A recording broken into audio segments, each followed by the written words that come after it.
Very good morning to one and all.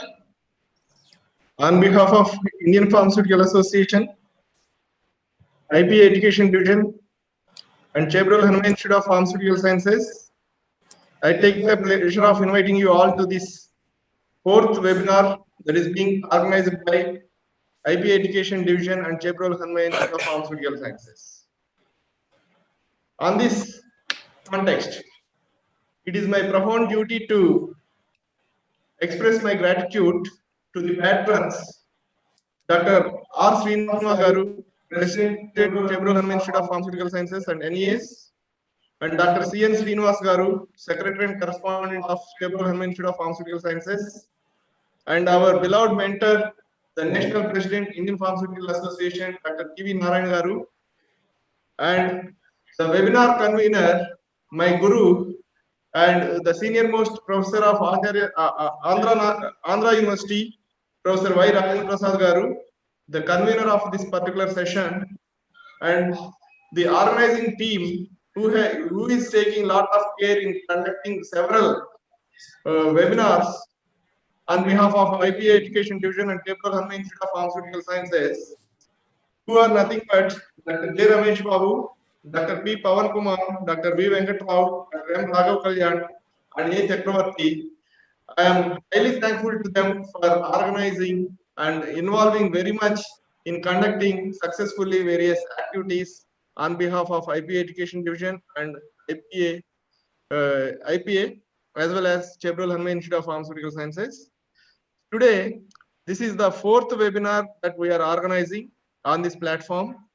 So, in this webinar, we have two eminent personalities who are going to deliver their expertise on mainly how to write the research paper, how to publish it in a very good journal by one of our well-wisher, the mentor and the past president of Indian Pharmaceutical Association, who is none other than the well-known personality, that is Dr. Rao Vadlamudi sir.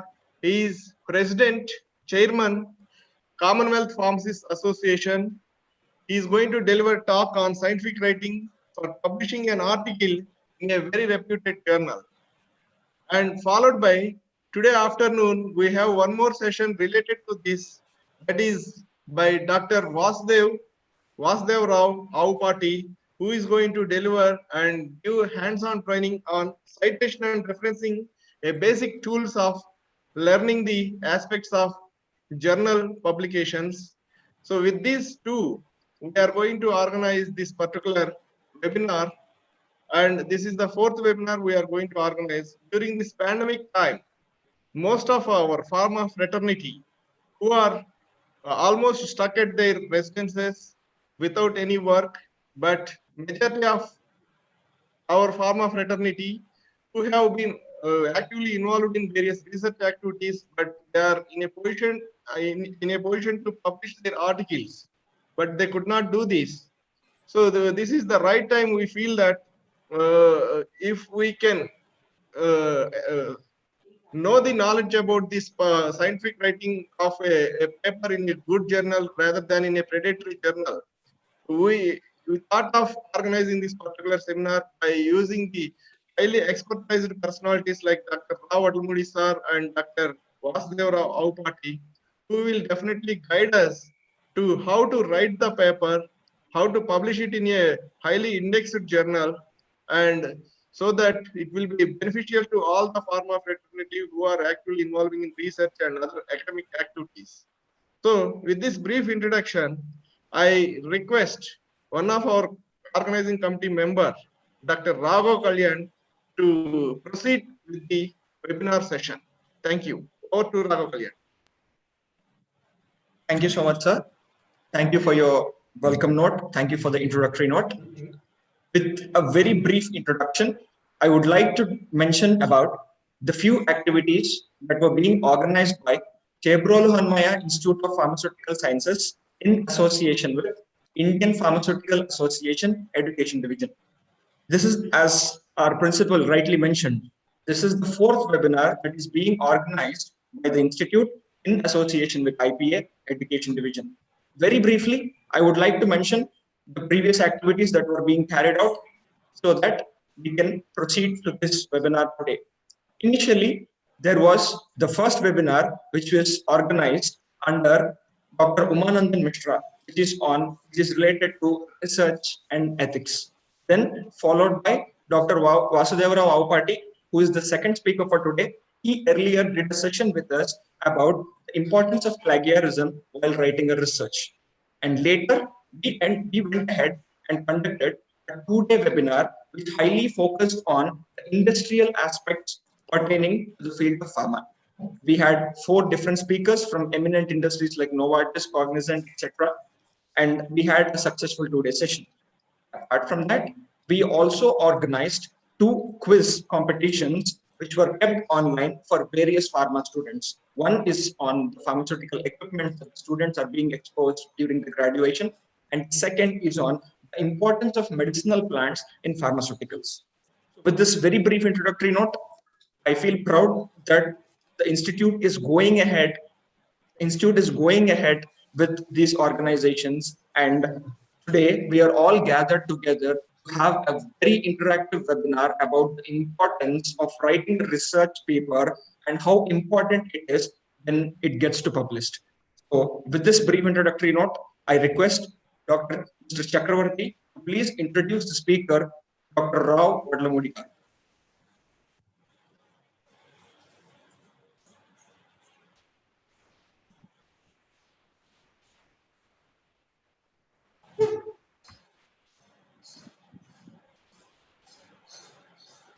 Good morning, everyone. I feel it a great privilege to introduce Dr. Rao Vadlamudi. Dr. Rao did his B.Pharm in 1973 and M.Pharm in Pharmaceutical Chemistry in 1976 at Andhra University, Visakhapatnam, and MSc in 1980 and PhD in Pharmacology and Toxicology in 1983 at the University of British Columbia, Vancouver, Canada. In 1984, Dr. Rao Vadlamudi started his career at UTCT, Matunga, Mumbai, and during a career spanning 35 years, he worked in academia as well as in the pharma industry in various capacities.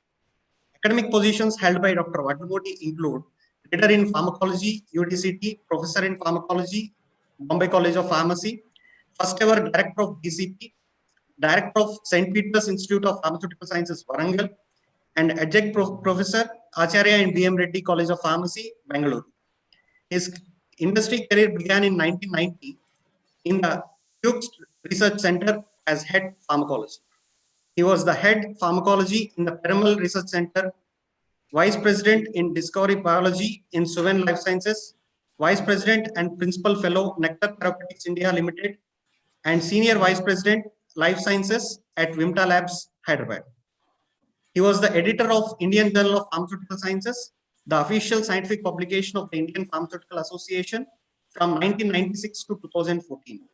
He served as the president of Indian Pharmaceutical Association for 2 terms, 2014 to 16 and 2016 to 18. And during this period, he was a member of the Drug Technical Advisory Board, DTAB, of the Ministry of Health and Family Welfare, Government of India. Currently, he is the president of Commonwealth Pharmacists Association and a member of the governing body of Life Sciences Sector Skill Development Council, LSS-SDC of India. He is also the provisional secretary of the CERFARM Forum, a forum of all the national pharmaceutical associations of Southeast Asian region countries.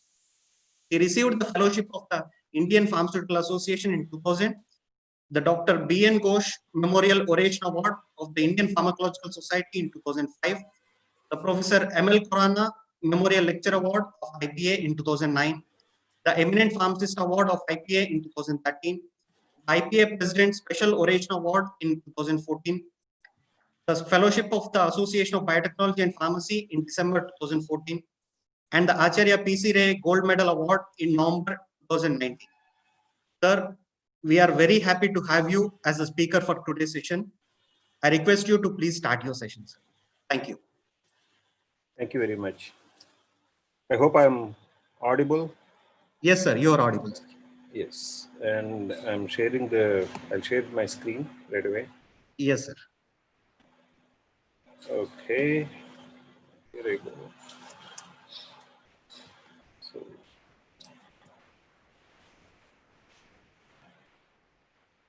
the full screen mode.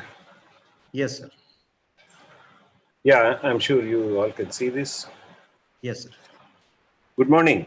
Good morning to you, the organizers, as well as all the people who are listening to this presentation through YouTube streaming, I believe.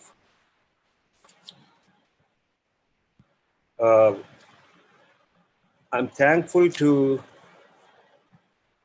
the organizers, IP Education Division, Chebrolu Harmaya Institute of Pharmaceutical Sciences, under the able leadership of IPA Education Division, Chairperson and Vice President, Dr. S. Vidyadhara. I am visiting a very passionate topic of mine, that is the scientific writing for publishing an article in a journal. After quite some time, I routinely used to give seminars on this topic, maybe a decade ago. But over the period of time, there were questions asked during my presentations about plagiarism, about what is the choice of the journal, about journals and about predatory journals, about what kind of research is necessary for publishing a paper. All these questions that I received over a period of time, I started incorporating the answers to those questions in the presentation. And so the presentation got transformed in a way that it just doesn't deal with scientific writing for publishing an article in a journal alone, but several related topics. Okay. So the overview is this way. Initially, I would like to briefly talk about quality of research that is necessary to be performed before you publish a paper. Okay. Of course, after quality of research has been performed, you got the results, you have analyzed them, and it looks good. So you want to choose a correct journal for publication. And the choice of journal would actually let you know how you need to do the writing of the manuscript. But there, the manuscript preparation is a part of scientific communication. So as a researcher, you need to understand how to communicate science. And that is scientific communications. Then comes a big question for a researcher whether my research should be patented or published. What is the difference? Because again, while I was talking on this topic, somebody has asked me a question, then what is the difference between a patent and a publication? And then is there a different way of writing and all that? So I decided to put some information about patent and publication in this presentation, followed by, we'll come to the crux of the manuscript. Manuscript is the rough draft, or is a written text portion along with the results, tables, figures, references, etc., that you prepare for submission to a journal for publication. So at that stage, it is called as a manuscript. And of course, I will end it with a brief description about what kind of a proper scientific writing skills you require. So first and foremost, research. And research is nothing but you choose an objective and you design experiments around the objective to prove or disprove the objective at a point. So research basically is either a pioneering kind, that is the first of its kind. You have an idea and you try to execute that idea by designing experiments and perform research work and obtain data, and suddenly you realize that nobody has worked on this particular idea ever. It was not published. So the first publication or this particular research becomes pioneering, first of its kind.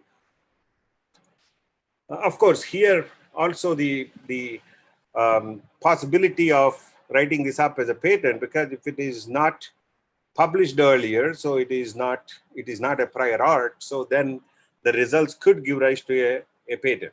So that we need to look at. most of the time when we want to perform research, we go into literature and then start reading about what is already known in this particular area, or in the area where you would like to do research, or the scientific arena in which your research objective was built. You need to understand what has happened in that particular arena. So you go into the literature and you start reading, and suddenly you find that there are gaps in the existing knowledge. So you have a big question and you went into the literature to find an answer for the question, and nowhere the answer is there. So that means the question that might have come to you might not have occurred to others. So you have to design experiments to answer that question. So that way your research starts to answer gaps in existing knowledge and literature.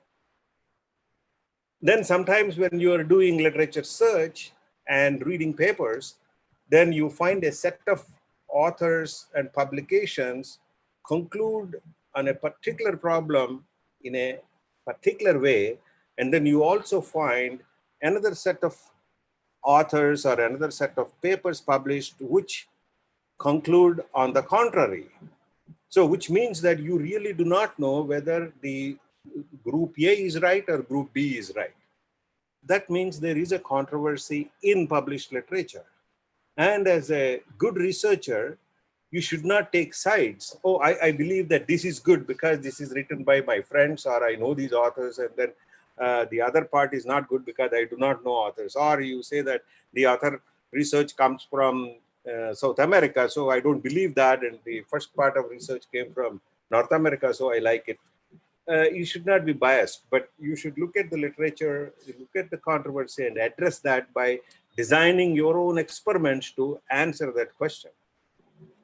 Then you will come up with results either supporting what is already there or refuting what has already been published.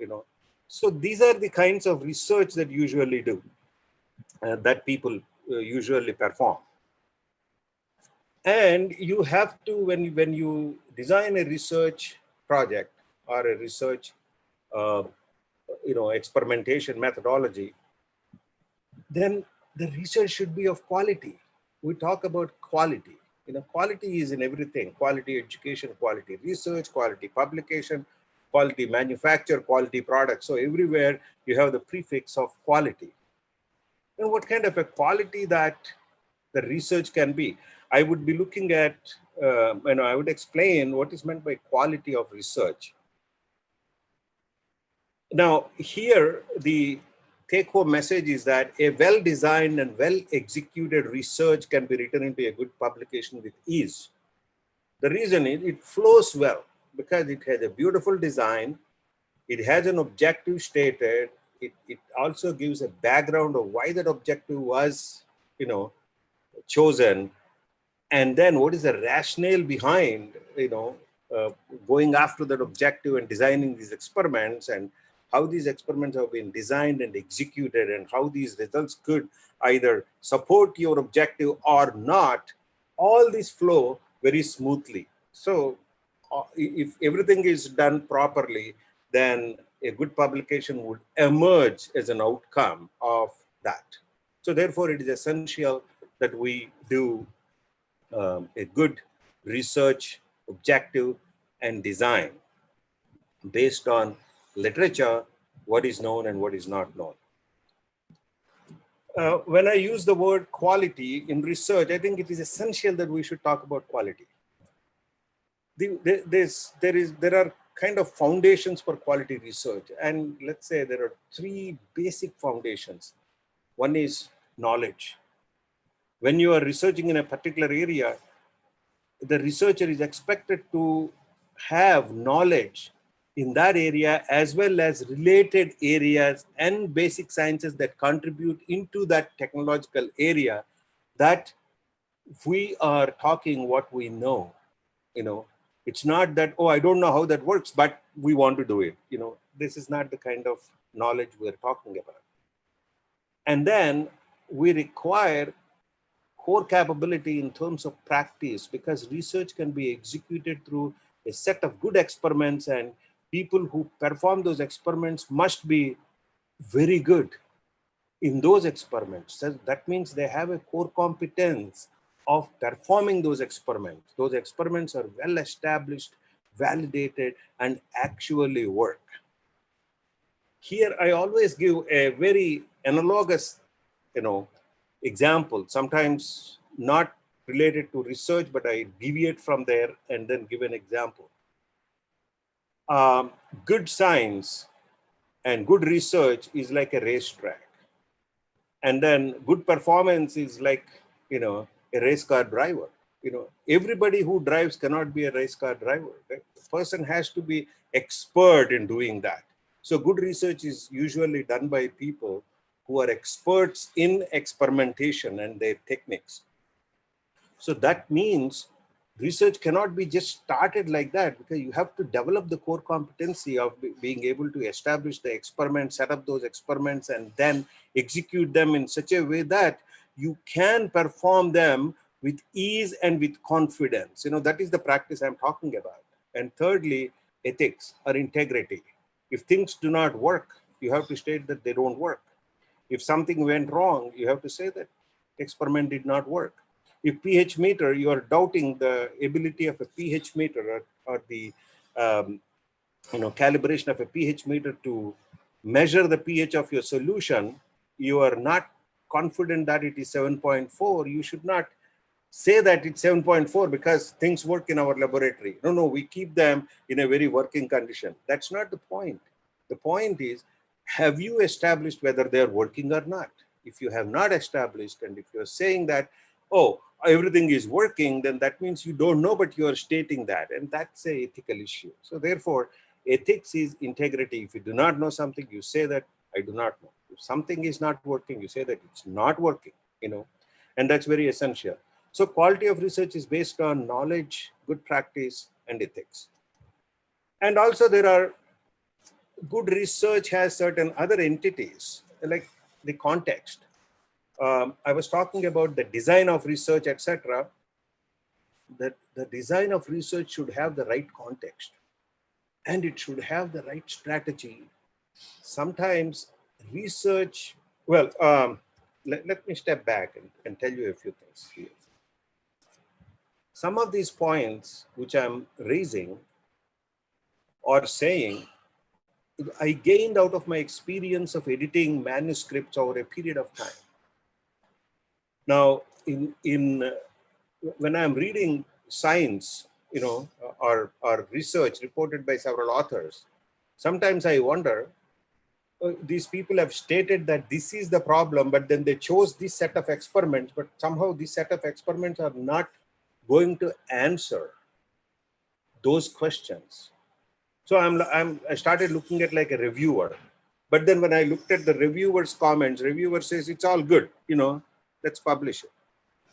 So I respect the reviewer's opinion, and I take the manuscript for publication, but I have my own questions about, is this strategy right to come up with the answer that is necessary to prove or disprove your research objective? This is very essential. The strategy has to be correct. The experimental methodology that you're using are correct, such that you can perform these experiments, and the outcome of these experiments either supports or does not support your research hypothesis or research objective. So everything has a relationship here. Your research should have the right context, that is the relevance, and your designing should have the correct structural strategy. Your methodological or processes should be well set and should give you the required information that is necessary to prove or disprove. In other words, I'll give you a simple example here, which make you understand much better. You want to find a drug for, let's say, a viral disease. So the drug must be first tested on a virus culture to see whether the drug reduces the viral load or not. I mean, that is the basic test. You can't really go and then see whether it reduces fever. And suppose if it reduces fever, then you say it is antiviral, And here it's a warped logic. It's because the viral infection would cause fever. So if a drug reduces fever, would cure viral disease. That's not correct, So the process and methodologies, the methods you use should be relevant and correct. And that would give you outcomes, that is data and results that are again relevant. And of course, such results would have an impact. Impact is applicability for science and predictivity for taking it forward. So all these essential quantities, entities are for quality research. And why am I saying this is, whenever you are looking at a new research project, please evaluate from all these aspects. Then research becomes quality, and then you can get quality publications out of that research. In other words, what I'm trying to tell you, ladies and gentlemen, is that if you do not have good research to begin with, you do not have good data to begin with, that cannot be converted into a good manuscript for publication. That's as simple as that. If garbage in, there's a statement called, if garbage in, what comes out is garbage only. Garbage in and garbage out. So it should not be like that. Now, let's assume that we have the right research, we have done it, and we have the results for publication. Now, choosing a journal to publish. The first point on this slide, a reputed peer-reviewed international journal with a high impact factor that rapidly publishes, is a wish. Everybody wishes for that. Everybody. There are such journals, something like Nature's and Sciences and Lancet's and New England Journal of Medicine and Cell and so many JBC. There's so many such journals. I really wonder whether all the research that we do can get published in such a journal. So we have to really look at a journal that can take science of the quality and nature that we are performing, whether it can be published. So that's very essential. So the wish list can be put aside. The journal ideally should be reputed. The journal must be peer reviewed, because you cannot submit to journals which are not peer reviewed. We'll tell you a little later what that is. International journal, the moment we say international journal, because then the paper is read all around the world. But currently, international, because the journals are online, every journal is international. People would search and seek out good journals. People would avoid journals that are not so good. So therefore, the name doesn't decide whether they are good or bad. It is, what is the readership for those journals? Okay. High impact factor. Yes. If people are looking at those papers and citing them, then the journal is likely to get a very high impact factor. If people do not look at those journals, people means other scientists, and then do not cite those papers published in them. But it doesn't mean that every paper that gets published in a journal is read and cited equally. No. Even in a very, very prestigious journal, some manuscripts or some papers that are published might not receive as many citations if that paper is not good. And who decides whether that paper is good or not is the readership. Okay, so therefore it is necessary that your manuscript should be good, your research should be good for people to read and cite. It's just not the place it is published is going to tell you that. It's actually an index or indication of how good the manuscript is, how good the paper is, how good the research is. That gives you citations. Now let's look at national and international journals. Well, in reality, national journals are those published by national organizations, while international journals are worldwide organizations. What I mean is that Indian Journal of Pharmaceutical Sciences, that journal I edited, okay, I would be taking that journal as an example in going forward in my presentation, because I'm more familiar with that journal. That's the only reason why I take that as an example. It is a national journal because it is the scientific publication of Indian Pharmaceutical Association, which also means that the manuscripts that are published or the research that is published is predominantly Indian in origin. But that character is changing now. You know, as long as the journal was a print journal, that means till about 1995, 96, it stayed as a print journal. And then subsequently, it became an online journal. When it became online journal, then the geographical boundaries for its distribution ceases. So it is on internet, everybody can read it. Now the journal is taking an international tinge because more than 30 to 40% of the manuscripts that are approved and published are not from India, they're from outside. So that is how national journals become international, because of the manuscripts that are published, because of the choice of the authors to publish in them. This is essentially the definition of national and international. If FIP, Federation of International Pharmaceutical Association, publishes a journal, then it is not a national journal, it's an international journal. For the simple reason is that FIP is an international organization. Then the articles published in FIP journals come from different countries. So therefore it is international in structure, international in nature, international by virtue of the journals that are published, articles that are published in the journal. If somebody names it as International Journal of Pharmaceutical Sciences and publishes all papers that are published are produced by scientists in India, then it doesn't become international. So therefore, please be aware that it's not national or it's not international by virtue of its name, but by virtue of its nature. You know, the journals can be regarded as national or international. Okay, so that's what I wanted to mention about the journals. Then comes impact factor, and you want to choose a journal with high impact factor. Okay, so that's essentially what you would be looking at. The question that sometimes people ask is, what is impact factor?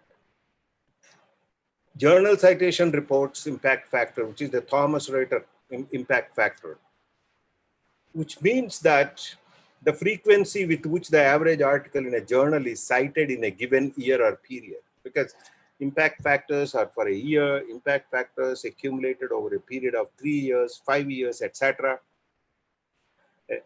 You know, usually the annual JCR impact factor is a ratio between citations and recent citable items published. It's as simple as that. There's an algorithm in which you would look at the number of articles, citable articles that are published in a year, and then the number of times these articles are all combined together cited. So the citations, if there are 1,000 citations and if there are 100 articles published, then the impact factor roughly for that year is 10. Okay, that's how it works.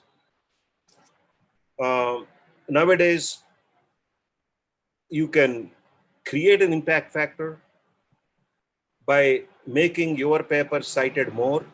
So there are methods of doing that. So therefore, I believe that it's really not very important whether we are going by a high impact factor or not. Okay, that's what I believe. Then there is also a SCImago journal rank, which is a SJR indicator. SJR indicator is another indicator by which journals can be rated. It is an indicator, is a measure of scientific influence of scholarly journals that account for both the number of citations received by a journal and the importance of the journals where such citations come from. So they do not blindly look at the number of citations, but they separate the citations as whether these citations are coming in better journals or not so good journals. Is it just created citation or real citations, and then give you a rating. in a similar manner. So JCR impact factor, if it says something, SciMago journal rank, SJR indicator is slightly lower because it only chooses those citations in better journals, something of that sort. Okay, so there's one more index called HIndex. HIndex is usually an author level metric.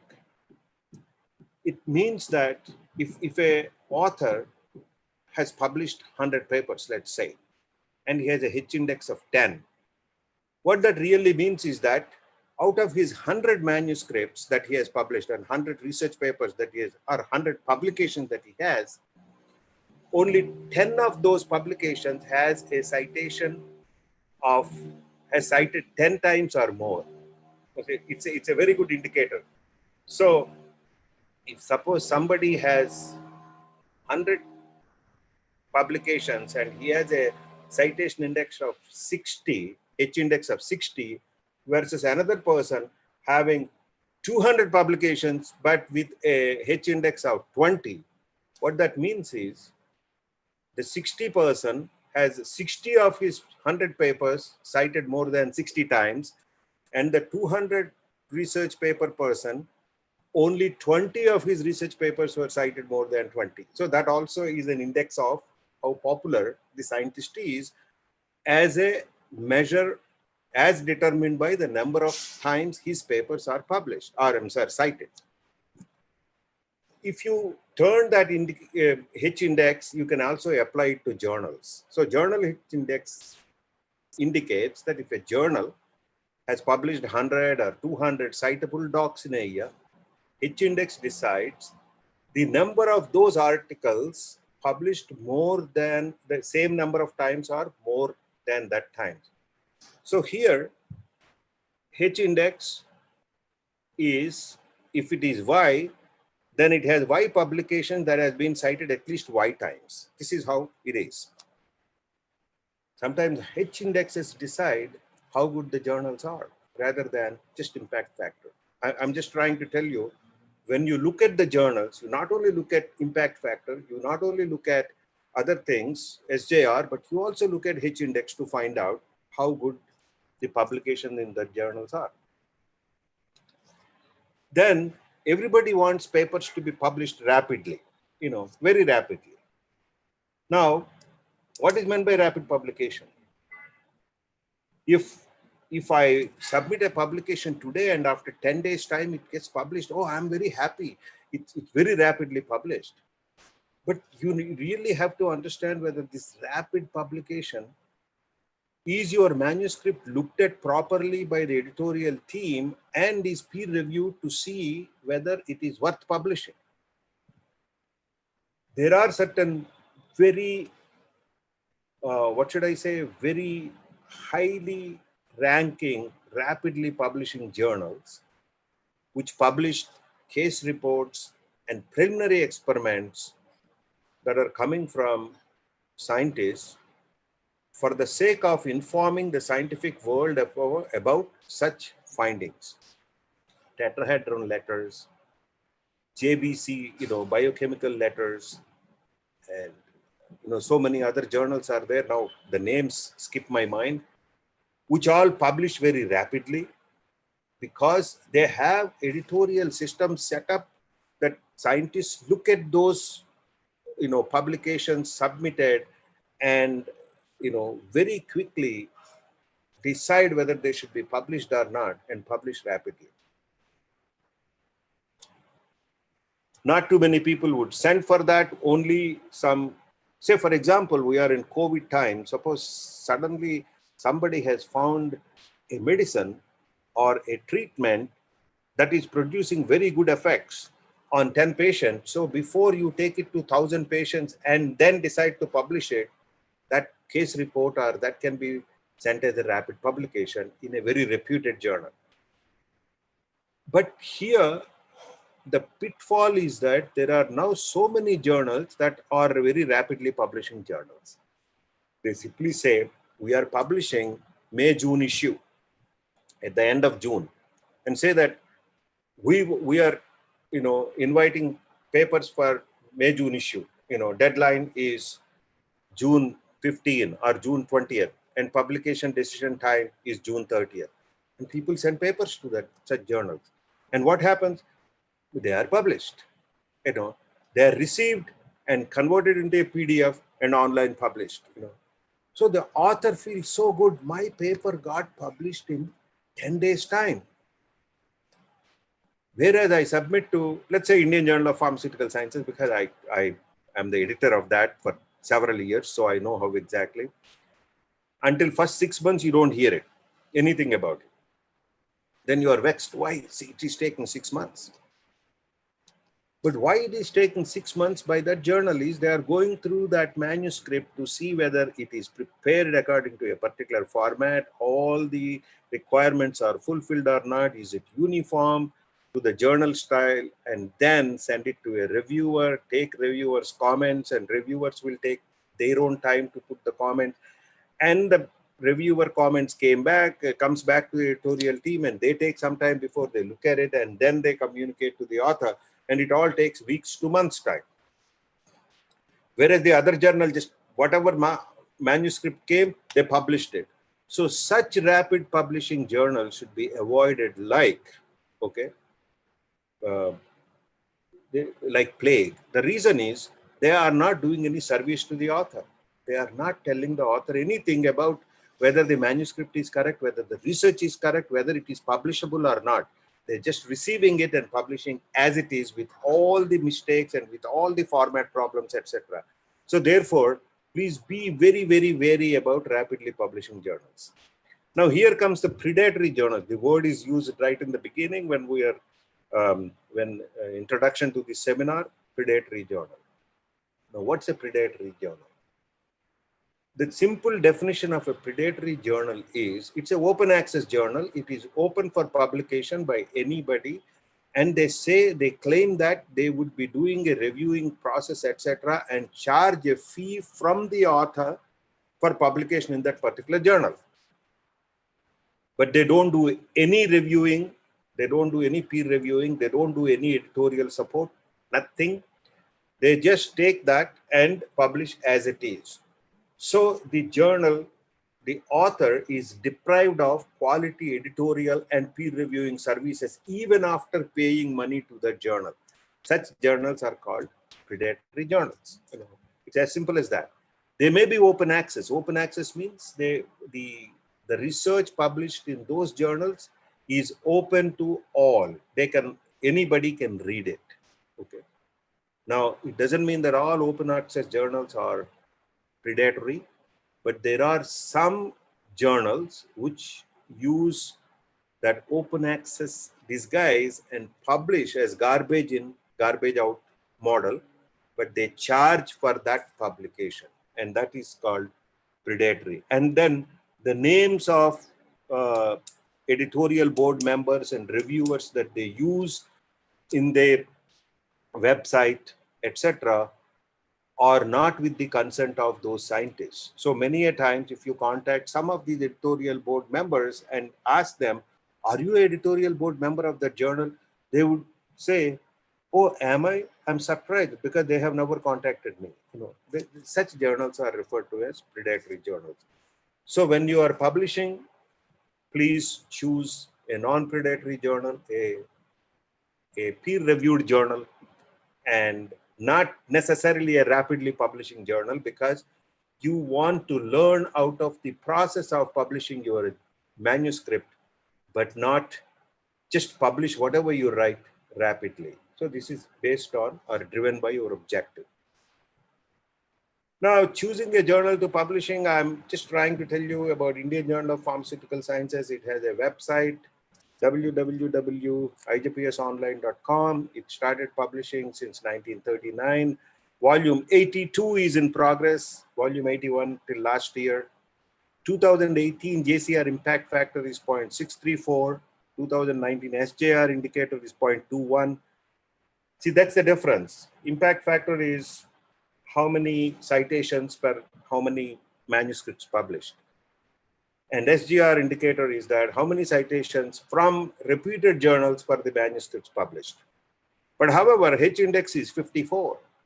It's such a high HIndex. So that means we published in a year about 130, 125 articles which are citable, out of which the HIndex indicates that 54 of them are cited 54 or more times. And this has been growing up, over a period of years, because I remember following HIndexes from as good as, way back 6-7 years ago, from something like 38, 39 to 40, 45, 47. Now it is 54 this year, 2019. And it is on HIndex basis only, it is ranked 1 in India, 3rd in Asia, and 49th in the world. So these are some of the ways that you would evaluate a journal. Number of papers received per year are more than 1,500. Manuscripts are submitted. And believe me, out of which 85% to 90% are rejected because of various reasons. And each paper is peer reviewed by at least 3 to 5 reviewers. We send it to 3 to 5 reviewers, and we receive maybe 3, sometimes 2, sometimes 4 reports. 130 to 100 papers are published per year. Average lag time for publication is 6 months to 1 year. It was earlier even much more, but now it is 6 months to 1 year. But please remember, it doesn't mean that all the manuscripts that are submitted would be published within 6 months. No, many of them are rejected, and most of them gets published within 6 months to 1 year. There may be one odd paper which may take 1 year more, and there may be a few articles that are published within 3 months, 4 months, depending upon how rapidly the reviewers review and how rapidly the editorial team looks at it. Choosing a journal to publish, most important aspect of writing a research paper for publication in a journal is that the author should be completely familiar with the instructions to authors of that journal. Now, this is most important aspect, and I want to stress this. Most important. It's utmost important. Up until this slide, I talked to you about how to choose a journal for publication. Now, here the point comes, you've chosen the journal for publication. Then please read the instructions to authors to the journal and prepare a manuscript according to the instructions to the authors, such that it must meet all aspects of what is written in the journal, in the instructions to authors. For example, if you go into Indian Journal of Pharmaceutical Sciences and look up the instructions to authors, it is a 3.5-page document in small print and extensively written about how the manuscript should be prepared. And if you prepare accordingly, your manuscript would be immediately sent to peer review without any time loss. But my dear listeners, students and researchers, I would tell you, it is a losing battle for me. Over the past so many years, I'm trying to improve the number of papers that are published to the Indian Journal of Pharmaceutical Sciences that fulfill the instructions to authors of the journal. Today, 70 to 75% of the papers that are submitted out of the 1,500 are rejected because they are not prepared as per the format. So that means the first aspect of writing a manuscript for publishing is that you must be familiar with the instructions to authors, and read and abide by them is flouted by everybody who submitted. But here, there are a few points I want to mention. Now, over the last 3-4 years, the number of foreign publications in IJPS are increasing. Now it's almost 35-40%. Many of them are coming from China, and many of them are coming from other, Southeast Asian countries, Middle Eastern countries, and Latin American countries. I respect all the publications all come from, because if we believe that science is done in India, then science is done everywhere else. So every scientist has a zeal to publish, and then they are looking at journals and they send to which journal they should. But the bottom line, the message that I want to convey is many of them read the instructions to authors. And those foreign publications coming from foreign authors, they fulfill journal requirements, while manuscripts submitted by our scientists, our M.Pharm students, our PhD students, and our research faculty and staff, usually the manuscript fail to fulfill instructions to authors of the journal. What is wrong here? Because we don't believe in that. I know many of my friends who were talking to me as an editor, they said, oh, if there are here and there problems, as editor, you can adjust them. So basically, this particular job, our scientists think that it is editor's duty. Elsewhere, the author thinks it is his duty. Editors would like the authors to prepare articles for their journal exclusively. And many a times these errors in instructions to authors are, the lack of compliance comes because people write manuscript for a given journal, and suppose if it's rejected, they send it to another journal without looking at the instructions to author of the second journal. So these are the problems, okay? Journals try to maintain their unique style for that reason. Each journal has a different style. You must understand that. There were people who argued with me, why should journals have different style? They should come into uniform style. But why should journals have uniform style? If you are writing to American Journal of Physiology, then you have to follow American Journal of Physiology style. You cannot say that I wrote to Nature, so I will send the same manuscript or a similar manuscript to American Journal of Physiology and it should accept it because I'm capable of writing to Nature. This logic doesn't work. So the first and foremost for writing, preparing a manuscript for a journal is read the instructions to authors and ensure that your manuscript is prepared according to that style. And this is my personal experience also.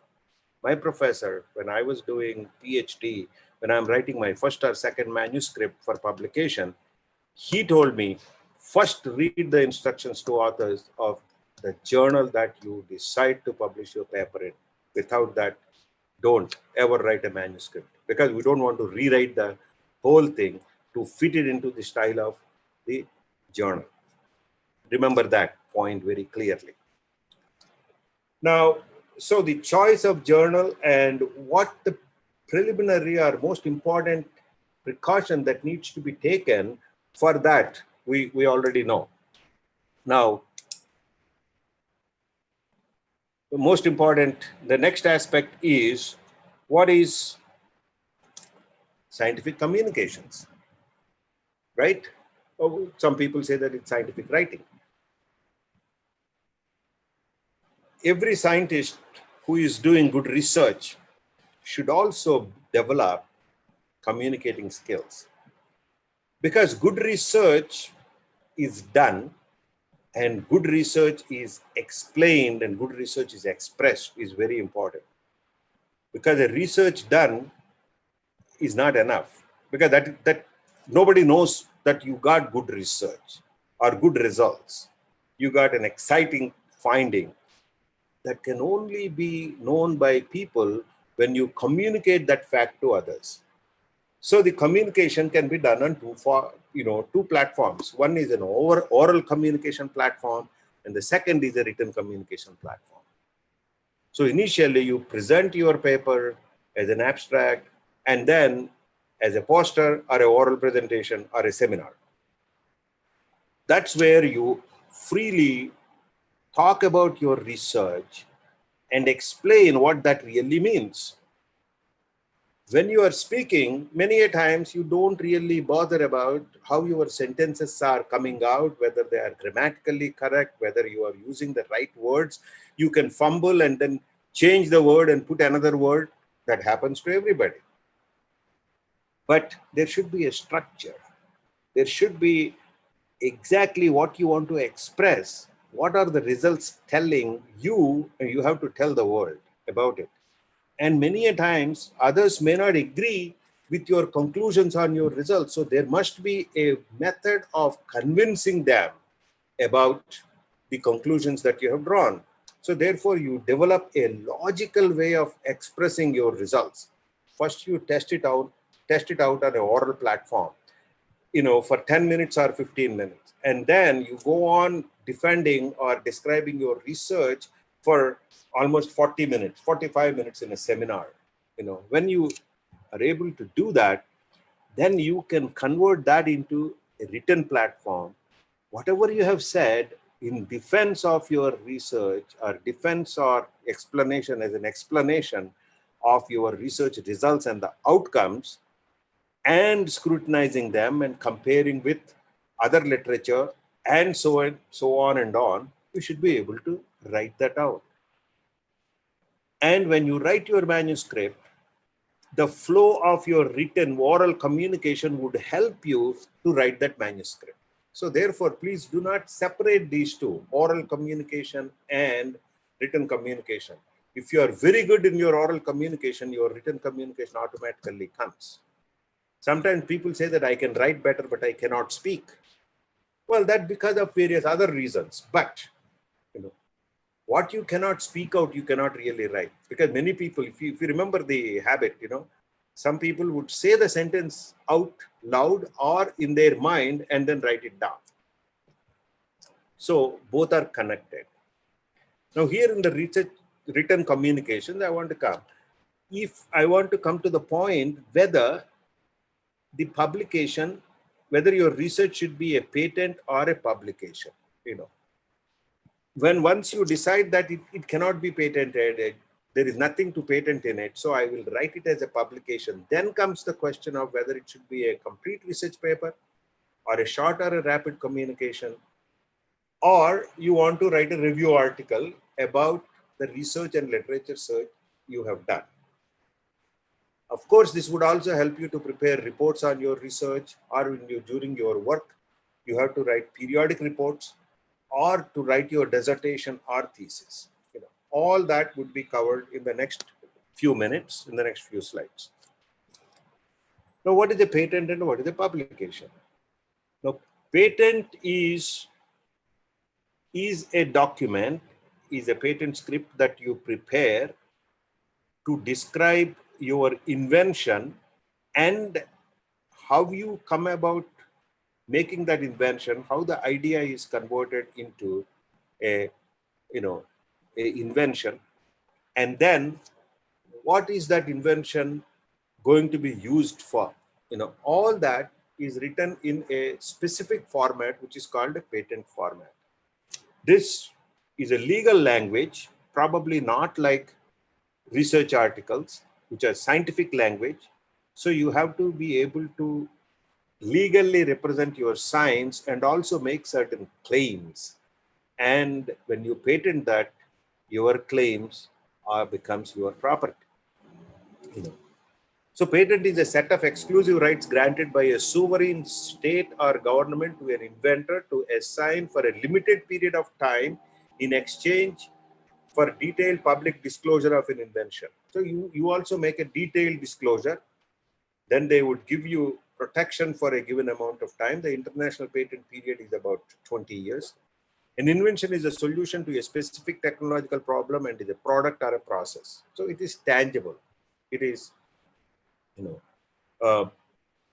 you can claim that and you can say that it is a product and an application of the product, something like a drug, and the drug product out of that, and its application for use, and also the process to prepare that particular drug and the process to prepare that drug product, like this, so many.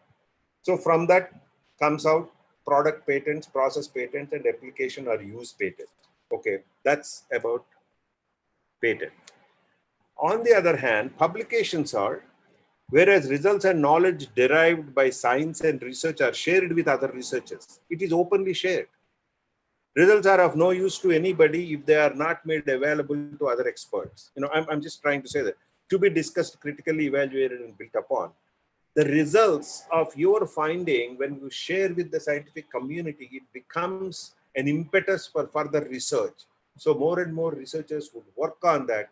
So your original idea or your original finding would become a research field, research area in which so many people would work, and so much of publications are generated, and so much knowledge is accrued that the field progresses. That is the publication. So in a patent, you protect your finding and you make commercial use of that finding and use that for public good. In a publication, you inform or you convey the results to scientific community that more science can be done based on this finding. So these two have different objectives. You know, results of research done as a part of research project are good for publication. Now, I'll give you a simple example. Let's put it this way. Medicinal chemistry would lead to discovery of novel molecules. The novel molecules will be patented. And the novel molecules would be further developed as analogs. And then they would be, what is their use, whether it's going to be a drug. And then they have a therapeutic use. Based on that, products would be, drug products would be developed, or new drug discovery will be developed. The backbone for that new drug discovery will be the patent. So initially it's a patent. So a set of patents, not just one, maybe 20, 30 patents. But these products, these molecules which are protected on that patent, while developing as drugs, they have a series of problems. And then they cannot be really developed into a viable clinical treatment. Then what would happen to all that research work that is done? Usually all that research work, the chemistry and biology of that is published now as huge papers in medicinal chemistry, huge papers in clinical pharmacology and various journals. The reason is they are first protected through a patent and developed into a clinical treatment, but it failed at different stages because of problems that they have not envisaged. Problem of toxicity, or lack of oral bioavailability, or whatever, or lack of enough efficacy to prove or to produce clinical outcome. All that work would now be published as huge papers. So the scientists who are working on patents would also get benefited ultimately by making publications, because the chemistry to build those molecules can be published. The biological approaches to screen those molecules on various targets of interest can be published. So this umpteen opportunities would come. On the other hand, if you immediately publish a novel finding, then it becomes,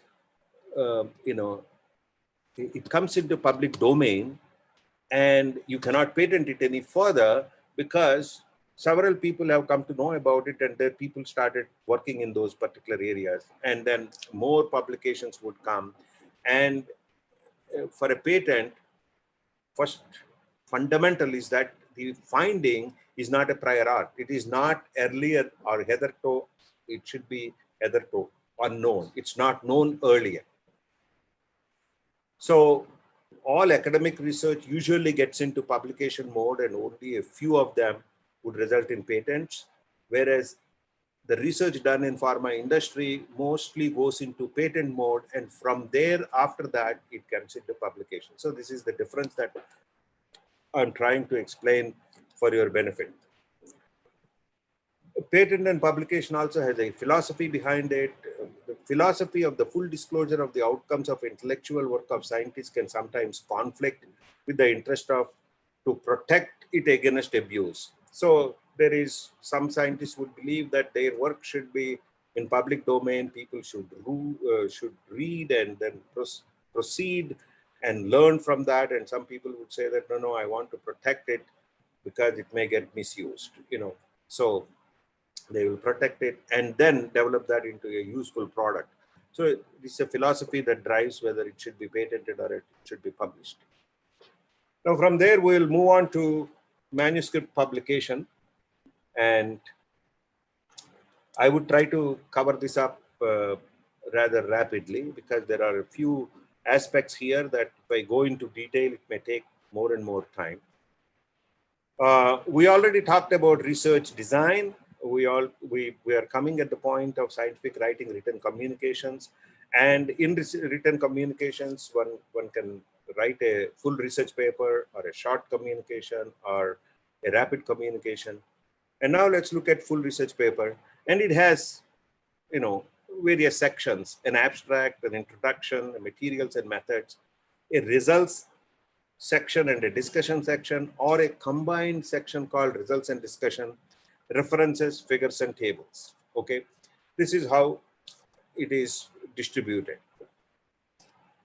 Now, full research papers represent a well-designed complete study, and it's not part of the finding.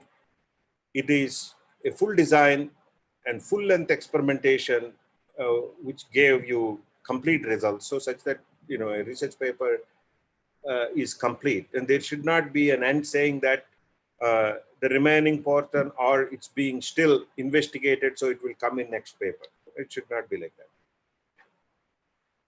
Now, scientific writing has certain basic principles. One of them is simple reported speech using past tense.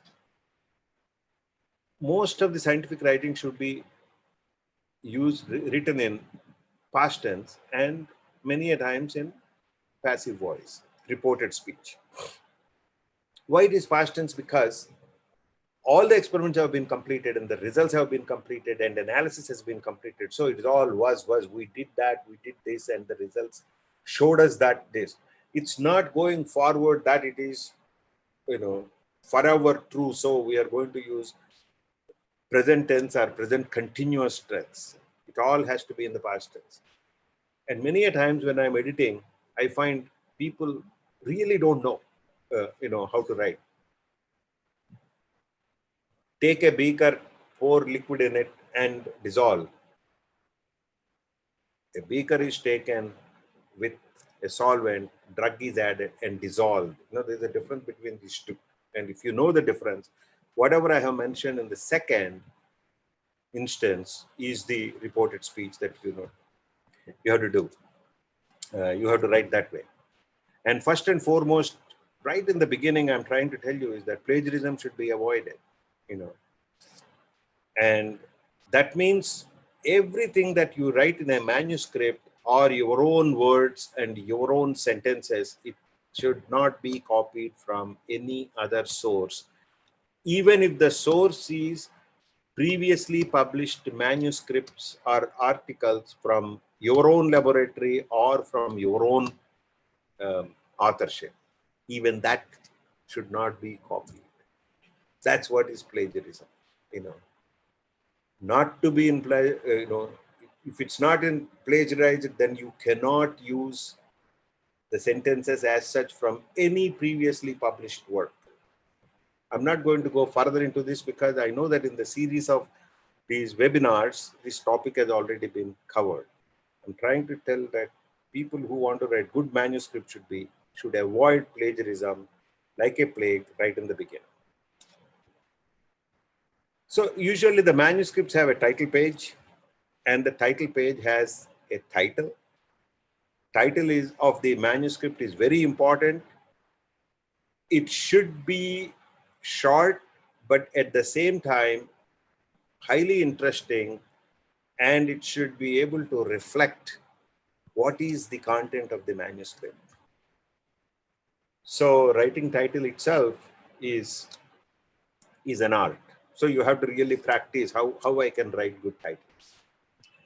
Then you also prepare a short running title, because sometimes if the paper runs for 4 or 5 pages, the running title is a short title that is in the footer or in the header of the print journal, such that we know that this page belongs to that manuscript. So short running title, which is nothing but a brief title. And author names. You see, here is the biggest thing. How do we write author names? Whether which order we follow, what is meant by first author, what is meant by middle author, and what is meant by the last author. They have distinct definitions of who should be what in biomedical research. But at the same time, clinical research and chemical research may have different different understanding of writing authors' names. Whether author name should be full, if the author has 4 names, a given name, 2 middle names, and a last name, whether it should be initials or whether it should be full, how it should be written, whether the last name first and followed by the given names or given name first followed by the last name. Different journals may follow different formats, but that is why you need to read the instructions to authors to write. Who are those authors? How the names should be written. Usually, the understanding is that the first author is the person who has done the work or written the paper. The middle authors who have contributed to the work. And the last author is the research supervisor who supported the work by giving lab facilities and funding, etc. This is general understanding, but it can vary. Sometimes if the last author is the person who has written the manuscript, he would be the first author as well as the last author. And the person who has done the work, that means a MPharm or a PhD or a research student, becomes the last author. And people who contributed, Many a times we try to put the principal's name, we try to put the vice chancellor's name, and we try to put somebody else's name in the manuscript when they are not really connected with the manuscript. And here is good scientific ethics would come into picture. You don't have to please anybody on scientific ethics. The authors, if they do not have any connection with the research work, they should not be authors on that manuscript. It's as simple as that, But different people use different principles, different guidances, and I can't comment on that. But for me, if a person is your friend and you want to put his name and he has nothing to do with the work, that is unethical scientifically. Only the people who have contributed to the work should be there. People who have provided you facilities, space, like principal, or like director, like chairman, or like vice chancellor, you don't have to give them the authorship because it is their responsibility to provide those things because they hold that responsible positions. People fail to understand that. Many researchers fail to understand that. A head of the department has the responsibility to provide research facilities to all the researchers in his laboratory or in his department to carry out research. So therefore, you need not, unless the work is directly related to the HOD, you need not give him authorship. These are basic principles that we need to follow. Places of work. The address below that is the place where the research work was conducted, not the place where the current author is working. Please remember that. Suppose as a MPharm or a PhD student, you worked in Chebrol Hanumayya Institute and you performed your research at this institute, at CHIPS. But you moved to Vignan or you moved to another university, let's say Andhra University, as a faculty member. And when you are a part of Andhra University, you wrote the manuscript. And if you write the place of work is Andhra University, that's absolutely wrong. Andhra University has nothing to do with that work. The facilities are provided by Chebrol Hanumayya Institute, so it belongs to that institute. In the footnote, you can say that currently the author is a professor in Andhra University. That's all. But in the places of work, that means the addresses on the manuscript should not have Andhra University simply because no part of the work has been done there. But in many manuscripts, I see that the authors move and then they want to put their college name there. I don't know why, but those are incorrect processes. Here, the purpose of saying all these things also to tell you exactly how things should be named, how places should be given, recognized or given due credit. That's the word. Then you write abstracts. Abstract is a very short form of the entire manuscript reflection of what is the research all about. So it would have an objective methodology, results, and conclusion. It should not have any background information. There is no need of literature there. Objective. This investigation is taken up to understand how a particular drug acts, or how a particular chemical is synthesized, or how a particular agent is analyzed. So the objective is to develop a method to analyze. Like that, it should start.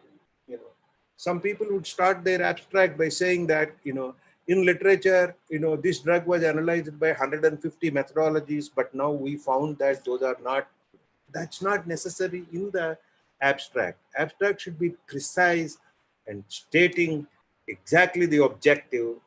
If you want, you can put the rationale, methodology, results, and conclusion. That's all. And abstracts are usually cited are listed in databases, not the entire manuscript. So therefore, short communication should have an abstract. Review articles need an abstract too. And everywhere the abstract must exactly describe what is there in the rest of the article, because that becomes very important. And you have to choose a set of keywords, and these keywords are not those title broken down into keywords. No, these keywords are very important, certain names and phrases and processes that you put as keywords, that if anybody who is typing in those keywords, the databases would pull out your manuscript because the keyword is listed, and then the keyword is important for the manuscript. Is an important part of the manuscript, so that it surfaces in literature searches. So correct keywords allow your manuscript to surface, or your publication to surface in literature searches, and that allows more number of citations, and that gives a greater impact factor to the journal, such that your collective or cumulative impact factor of your publications goes up. So these should not be taken lightly, because these have that deep meaning in designing and coining the keywords. Why I said title and keyword should be slightly different, because title is another way of allowing your manuscript to surface in databases. Your abstract also surfaces, makes sure that in searches of databases, the article surfaces. Keywords are also important.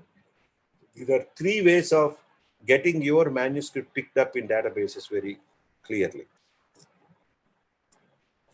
Introduction. The introduction part of any manuscript describes the literature and why you felt that taking up this particular research project is very essential, and what is the rationale, and what is the objective, and what is the outcome expected. That is what should be in the introduction. Sometimes people write introductions like very general statements and start writing. I don't know whether it is connected or not. I can state one example sentence is that nowadays herbal drugs are more preferred than allopathic drugs, because herbal drugs are safe and allopathic drugs are having or Western medicine has a lot of side effects. This is one statement which has no relevance to the work, which has no reference, and they want to make it. Actually, the objective is to see whether a particular plant or a plant extract or a plant ingredient can have adequate therapeutic potential or experimental evidence to suggest for treatment of a particular chronic disease. If that is the objective, the other introductory statement that nowadays everything is moving towards plants because they are safe and drugs that are toxic is irrelevant. Many people may say that, how is that irrelevant? That is the most important statement. I said, no, it is made in 1,000 articles, then it doesn't become important statement. It just makes a general statement. That's all. For that matter, as a scientist, I always believe that most of the ingredients in plants are highly active and they are very, very potent. They are active at very low concentrations. And today's allopathic or modern drugs or whatever, small molecule drugs with distinct mechanism of action. If you look at all those drugs, 60 to 70% of the origin of the drugs from plants only, So therefore, those are toxic, and now plants can give non-toxic material. Just, it's very difficult to understand. So some of the such very broad statements one should avoid. Only cite relevant literature, tie up the cited literature with the aim of the study, clearly state the rationale, and review briefly the background literature if necessary. Many a times that review is more needed in the discussion while discussing your results.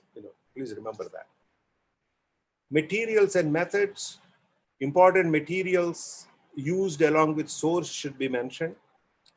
Main method should be described, or you give references. Trivial type of methods, details should not be given, because I have seen many times people would write 35 grams dissolved in 100 ml to give you that percentage, which is diluted 10 times, 40 times to get your working standard. That's all not necessary, because that's how you do anyway.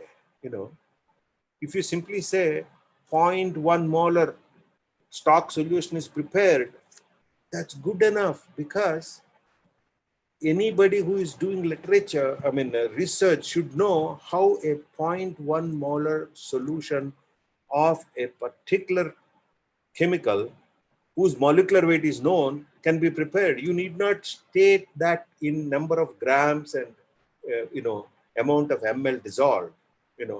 That's unnecessary information, but people do write that information. Probably I feel that researchers do not know the difference between trivial details and important details. Normal saline was prepared is adequate enough. If you want to make a bit more elaborate, 0.9% sodium chloride solution was prepared. That's much more. If you say that 900 milligrams is dissolved in 100 ml, then that is trivial detail, because even normal saline tells that normal saline is that. So people should know that. So therefore, in manuscripts, you have to state the materials and methods very briefly. Statistical method and level of significance chosen should be clearly stated. And if there are ethical committee, approvals are needed for animal experiments or clinical, or, where human subjects are utilized, those statements are very important. Otherwise, it is deemed to be that those approvals are not taken and the entire work is illegal and unethical. So therefore, those are important. So some of the very important aspects should be looked at. Regarding statistics, I want to mention something here. If a level of significance of p less than 0.05 is chosen, then all your results must be evaluated at that level of significance only, and it should be indicated whether they are statistically significant at p less than 0.05 only. You cannot say that some results are now significant at p less than 0.01. Some are, significant at p less than 0.001. For very obvious reasons. If your level of significance is 95%, let the results be evaluated at 95%. If you chose 99%, let all the results be evaluated at 99%. This is experimental ethics and statistics. It should be followed. Currently, many authors don't follow this. They flout that. Because some journals don't follow such methodology and then they publish anything. So that people take as a guideline and say that, no, sir, that journal accepts it. So this journal also should accept. No, please look at what is acceptable statistics for each journal and subject your results to that statistics if you want to publish in that journal. These are very important aspects one should know. Now let's look at results and discussion. All findings that are necessary that support your research findings should be presented as tabular or graphical form. Either you submit data as tables or graphs. You don't have to submit tables as well as graphs. Do both forms is not necessary. Actually, you should not, in an article, you should not republish or represent your data in tables, in graphical form, and also in percentages, in bar diagrams. Same data need not be represented 4 or 5 different times. It's only one, either table or figure. Whichever is more explanatory, whichever helps you to explain results better should be presented. Results that are not significant need not be presented. As an editor, I sometimes have severe problem because if somebody has synthesized 50 analogs and the 50 analogs have 50 different melting points and 50 different molecular weights, and out of them only 10 are active on a particular microorganism or whatever it is tested. So the title of the manuscript says synthesis and evaluation of antimicrobial agents, or so-and-so substituted benzimidazoles as very good effective antibacterial agents. Based on the title, if you are presenting all 50 molecules in the table, it is wrong. Because if your title says as potential antibacterial agents, your paper deals with demonstrating a particular group of molecules as antibacterial agents. So all the inactive molecules from this table should be deleted because they don't add to your title. But people would present this table which is running into 2 pages because all the data that they have gotten in the laboratory, they want to dump it in the manuscript. No, that is wrong. But you remember, if you're writing a thesis, all this data is necessary to be put in a thesis, but not in a publication, which essentially is telling that you have synthesized active antibacterial agents. So you should only show those active agents. The rest of the molecules, you say that we synthesized 50, out of which only 10 turned out to be active, and the active 10 are shown in the table. I find that people cannot write that. I do not know why, but somehow our scientists are failing to write such simple sentences and crisply pointing out what is the significant result and describe that result. So please take all my comments, in the right spirit and see whether when you are preparing a manuscript, you are not making these mistakes.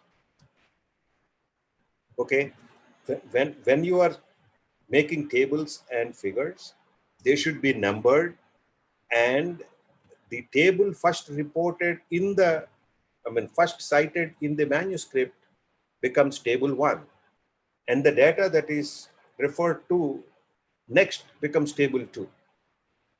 It's not the other way around, because if you just made a few tables and called them table 1, table 2, table 3, table 4, and in your manuscript you start writing the information, you write describing the data that is presented in table 4 first, and say that as shown in table 4. That's wrong. Then the table 4 becomes table 1. These are some very trivial issues which people usually ignore, and This is mostly for the first timers I am trying to tell. And if you have forgotten to cite a figure in the manuscript, but you want to add that, no, you should not, because there is no way, there's no relevance of the figure in the manuscript because you have not cited it anywhere. So why should it be there along with the manuscript? So this is the simple logic, you know. If the name doesn't figure out, that person cannot attend. You know, it is simply, if the figure is not cited, the figure should not be there in the manuscript. And figures and tables you should usually incorporate at the end of the manuscript. And another important aspect, all figures and titles should have a very short title. What is the table about and what is the figure about? And then a legend describing how that numbers or why those numbers appear, you know, or what exactly done to get those numbers as a legend, which is very short but a little descriptive than the title. Nowadays, I again do not find a skill among people to give a caption to a figure and a descriptive legend. They mix up both, or they just give a caption and no legend. Each figure needs explanation. That explanation, one should not get into the manuscript to find the explanation. Under the figure, that explanation should be given as a legend. That becomes manuscript reading easier, and people like to read such manuscripts more and more. Well, let's come to results and discussion. You know, a simple listing of results is not discussion. Discussion should address, you know, what is the outcome of these results, and are these results expected? If not, why they are not expected? Are the results agree with what already known or not? But first of all, did the results fulfill your objective? Have you reached? Have you, in other words, have you rejected your null hypothesis and accepted your, you know, alternate hypothesis because of the results obtained? That's very important. Next, you would evaluate these results with, in context, with reference to, with relevance to the published literature, just to see whether your results are in line with what has been published, or your results are different, or your results are reported for the first time. Nobody has found this, has reported this earlier. You have to go in detail about these things, because that is the real, you know, heart of the manuscript, because it is the discussion chapter where you would really discuss the relevance of your results and how they would add to the body of science. Okay, how important are they? Are they also raising further possibilities of doing additional research or more research, you know, to develop the field? All that needs to be discussed in discussion. Many a times I find that, you know, people would synthesize a molecule, test it on a microorganism, and it's antibacterial. So their outcome would be these compounds can be novel antibacterial agents treating multi-drug resistance. You know, but you really cannot conclude like that, because from based on these results and that conclusion, there is miles apart. There is so much journey to be traveled before any of these can become a drug. So we should not come to a conclusion that is so, I'm failing to get that word, you know, so untrue, or so wishful. You know, that's not important. You have to really discuss the impact of the results on existing research and how they would further the science. You know, that deeply the discussion has to be gone. You know, I started out this presentation by saying that good research, quality research, a well-designed research would give rise to a good manuscript for publication. the lack of ability to describe the results as a discussion clearly indicates that the research is not designed well. If you have designed the research and performed the results and you are excited about the results because they are meeting your objective or they are proving your hypothesis, then there is a lot to write about that in the discussion. How you thought about that, how you executed that, and how the results supported what you thought about, all that can be worded. So it is necessary. Here the language skills and the ability to express would come out. Okay. Let me also tell you one thing. I'm making this presentation. There are a few words or a few sentences on this slide. I can just read that sentences out and then go to the next slide. But why I'm not reading that, but I am explaining what it really means there, because these are only results of what my presentation or what my research about. But why these results are important, there is so much to discuss. So I can always talk for 5 minutes, 10 minutes on each slide of mine, because there's so much thought process gone in preparing that. That's what the discussion I am getting into. So in manuscripts also, your discussion really tells how deeply you understand, how involved your research design is, and how the results are executed, and how results are, how the research is executed, how the results are helpful in proving that your understanding is correct or in disproving that your understanding is correct. So there's a lot more to write about in discussion, and that's what that space should be utilized for that purpose. That would prove to the world how serious you are and how scientific you are in your approach to results, scientific results, and their interpretation. References. While you are preparing the manuscript, you cite several reported works. They are all to be numbered, and according to those numbers, the references should be cited at the end of the manuscript. And reference citations are of different types, and each journal has its own style of referencing, so you have to follow that. So references, the citations within the text are sometimes as superscript numerals, or sometimes as name, last name of the first author. Initial should not be put.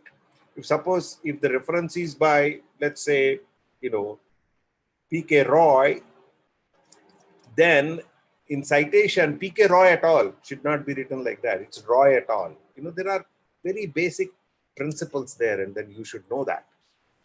And references are listed at the end in the numerical order, and author names listed alphabetically following a chronological order in some journals.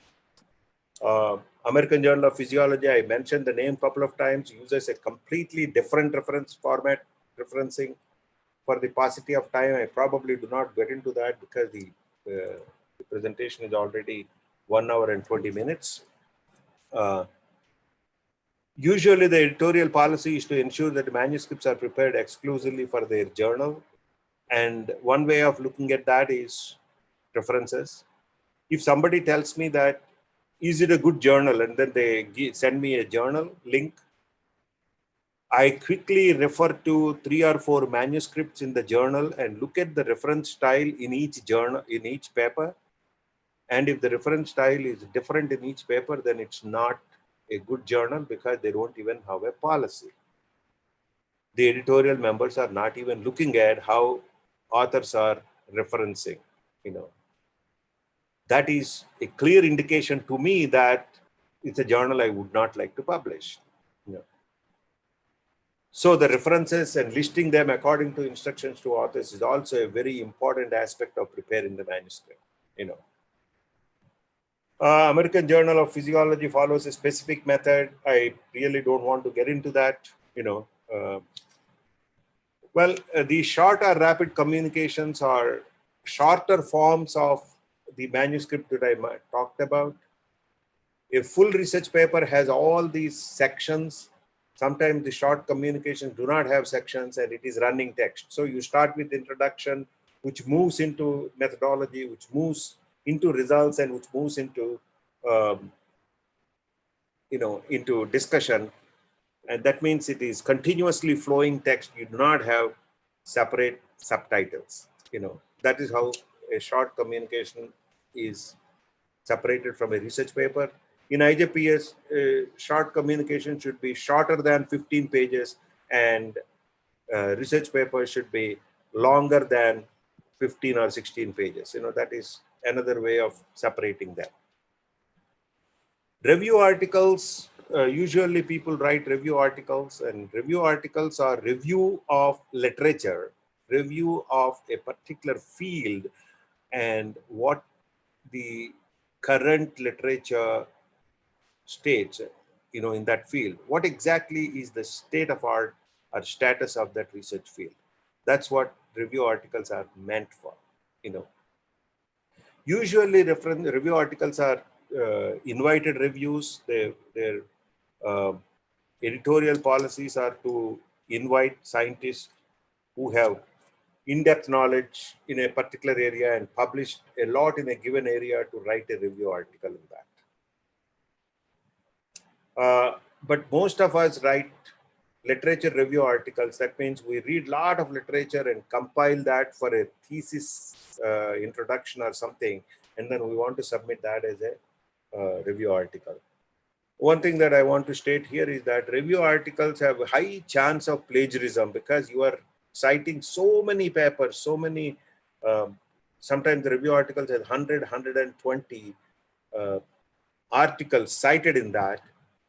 So it is likely that a paragraph or half a paragraph from one of the papers is reproduced as it is in the reference in the review article.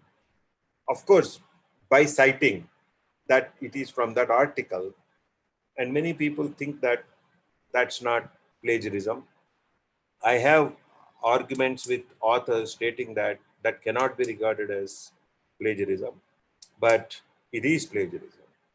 If you write, if you reproduce somebody else's statements, sentences in your article without quote unquote marks, that means you are converting them and showing them as your own sentences. That becomes plagiarism. If you want to cite somebody else's statement as it is, then you have to put quote unquote mark. So what is not your own should be within quotations. And if you write a review article with 100 paragraphs borrowed from 100 articles with quote unquote marks, and then if you subject your review article for plagiarism check, it actually doesn't say that you are plagiarized, because everywhere you claim that quote unquote it's somebody else's word, quote unquote it's somebody else's statement. But the originality count in review article becomes zero, because everything is not original. There is nothing of yours, it's all other people's. So therefore the article becomes of very low originality. So sometimes the plagiarism softwares would check not plagiarism directly, but by stating what is the percentage of originality in this article, right? So therefore, writing review articles is not easy. With all the experience that I have, if somebody asks me, write a review article, I simply say, no, I can't write a review article because it takes enormous amount of time and I don't have that kind of time to write a review article. Please remember that. Review articles usually are for, senior scientists who have a deep understanding of a particular area, and they are also following literature such that they can bring their deep understanding and with citation of relevant literature, and then they tell exactly how the field has evolved and what level it has reached.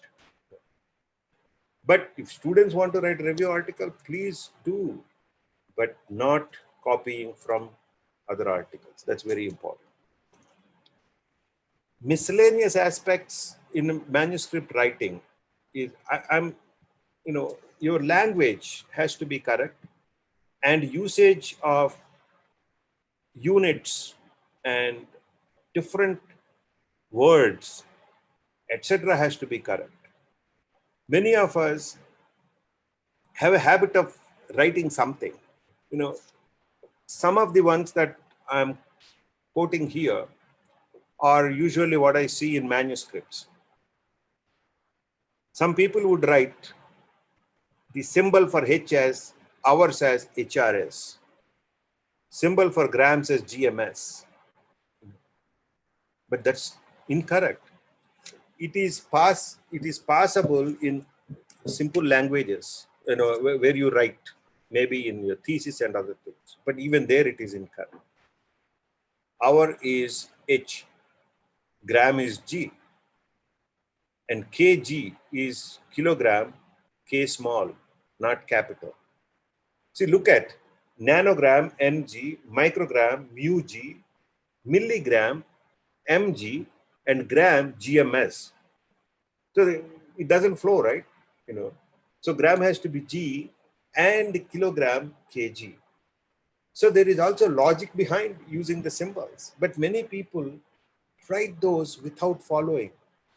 Now, in pharmaceutical world, in papers, we write in vivo, in vitro, in situ, ex vivo. All these are in italics. Why italics? Any foreign language word, when we understand the word and when we use it regularly, routinely in English, but still, if it is of a foreign origin, it is written in vivo, in italics. So in a journal, italics should be used only to indicate foreign origin words. In vivo and in vitro are Latin origin. So they are in italics. Similarly, some French origin words that we use should be in italics. Suppose if you are describing a plant and its name in Sanskrit, Shankapushpi, that Shankapushpi should be in italics because it is not an English word to indicate that it is from a foreign language origin. And journals follow this style very clearly, and many authors would flout this style. They put in vitro, in vivo with a hyphen, in hyphen vivo, But why the authors have a justification for that? They say that in some other journal they accepted it this way. I don't really believe whether which journal is right, which journal is wrong. I only believe that a journal follows a style, and if you want to publish in that journal, you should follow that style. You should not bring an argument saying that, words or sentences in a different style are accepted in another journal, So therefore, writing these correctly is very important. There are so many others that are examples are there, but if you really go into the instructions to authors to Indian Journal of Pharmaceutical Sciences, we have given examples there of how these sentences should be written. How these words should be written. Carrageenan-induced pie edema. Carrageenan-induced is a hyphenated word because that means that pie edema is induced by carrageenan. So carrageenan-induced pie edema is, the pie edema is characterized by induction through carrageenan. So that carrageenan-induced is a hyphenated word. So similarly, formalin-induced pie edema should also be formalin-induced. Like that, so many words are there. They are all hyphenated words. And you need to understand what is a hyphenated word and how to use it. When once you understand that, you start using it because it becomes common practice. When you don't understand it, then you do not know why you put. Some people would put anti-diabetic with a hyphen, anti-cancer with a hyphen, anti-inflammatory with a hyphen, anti-obesity with a hyphen. Out of these, according to English language, anti-inflammatory can be a hyphenated word, anti-obesity is a hyphenated word because British English uses hyphens whenever two vowels are placed next to each other. Okay. However, in Goodman and Gilman, none of these words are hyphenated. So anti-inflammatory, anti-obesity, anti-diabetic, anti-cancer, bacterial, they are all single words. So don't use hyphens at all. Okay. You have to understand these things and then becomes, complying to hyphen. Excuse me. One second, please. Janaki, please answer the phone.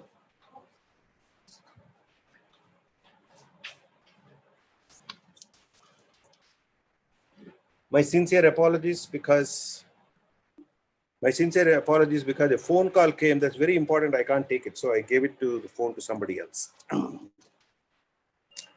Okay. So the journal style, complying to journal style becomes easy because you understand all these logics, So it is for good scientific writing, you need to understand what is the correct form, how it has to be written, and how usual practices are. That is very important. Okay. And when you are writing, do not mix up styles of two journals because editors don't like it. And in predatory journals, they don't really look at whether there is a style or not because they just publish it, whatever that is coming. So that is also the difference between a good journal and a bad journal.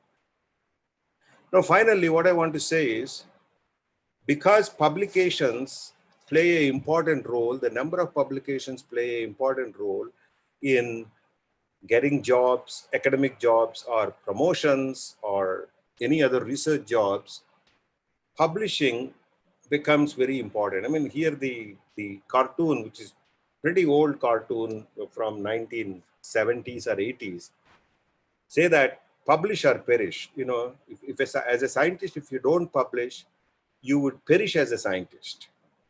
So here the joke is that there is a professor who joined, and he was asked to publish papers, and since he could not publish, the dean comes to him and say that, dear professor, initially our agreement is you publish or perish.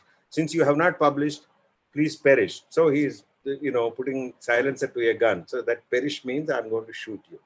But really, if you, as a scientist, if you don't publish, then it is scientific death. Nobody would recognize what you're doing. So therefore, publication becomes very important, But that puts a pressure. And there is a number game. How many numbers we have to, how many papers we need to publish, and grants to be written. So there is a tremendous pressure of writing. And writing is not easy. And if you don't develop a habit of writing, it is not easy. So you are under tremendous pressure. And to overcome, sometimes you start copying or paraphrasing, or that it is plagiarism. So therefore you would change the sentences, here and there, and keep writing, because to fulfill that pressure. That pressure and poor writing skills would lead to plagiarism, because writing a good article would take time. But please don't plagiarize. Develop your writing skills. Understand how to write. Follow the instructions to others. Follow norms. If necessary, go back and verify. Check the words that you want to write are correct. The way you are writing is correct. It's very important to do all that. And once you do that, and you understand the instructions to authors to a journal, you have good research, and you have good intention to discuss all those results, etc., then you can always write a good manuscript. And thank you very much for patiently listening to me for almost about an hour and a half. Thank you. But this subject is so deep that I couldn't finish in 1 hour. Thank you very much for patiently listening to me. Over to you, organizers. Thank you, sir. Thank you so much for your time. Thank you so much for your presentation. We understand how important it is for you to take 1.5 hours of your time and spend it with all of us. So we are very glad for that. And before we conclude the session, we have a few questions for you based on your presentation. Yeah, some of the participants, they have forwarded some questions to us. So I would sure. like to present a few of them to you. Yes, So go ahead. can you please take some time in answering those questions. The first question that we received was, can you suggest some reputed journals for UG students to publish their projects that they carry out during their graduation?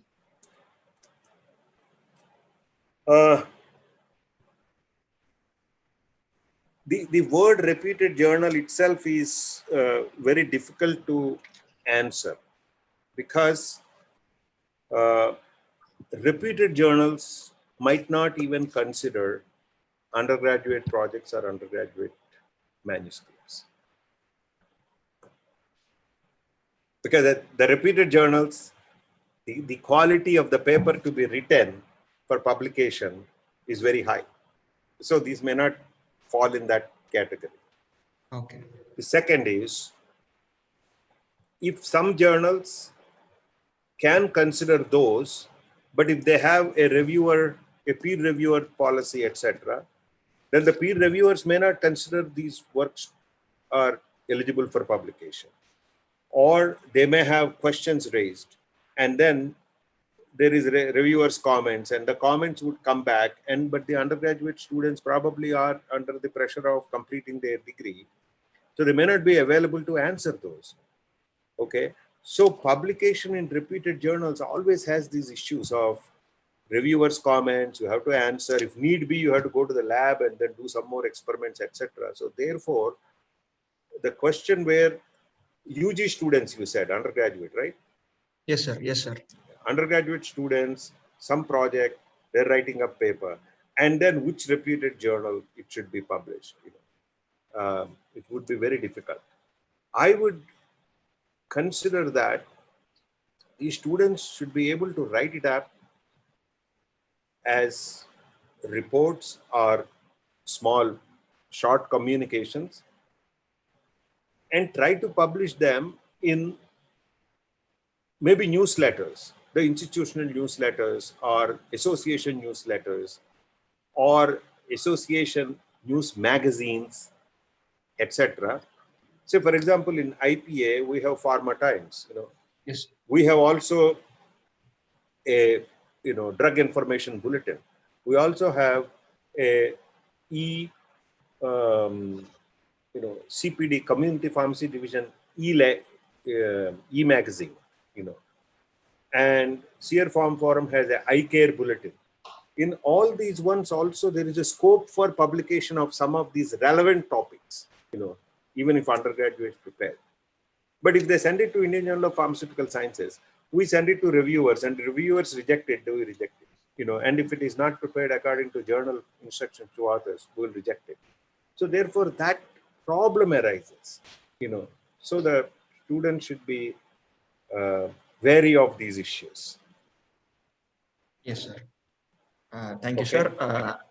As you we see majority of the undergraduate thesis going on, and once they complete their thesis, they always, as you have mentioned in the last, publish or perish. So even that concept is applicable for even undergraduates these days. So some people were very interested to know, whatever the work that I don't think so. Publish or perish need not be applied to undergraduates. I think at a master's level, some institutions stipulate that the master's thesis should have at least one publication or something. Yes, sir.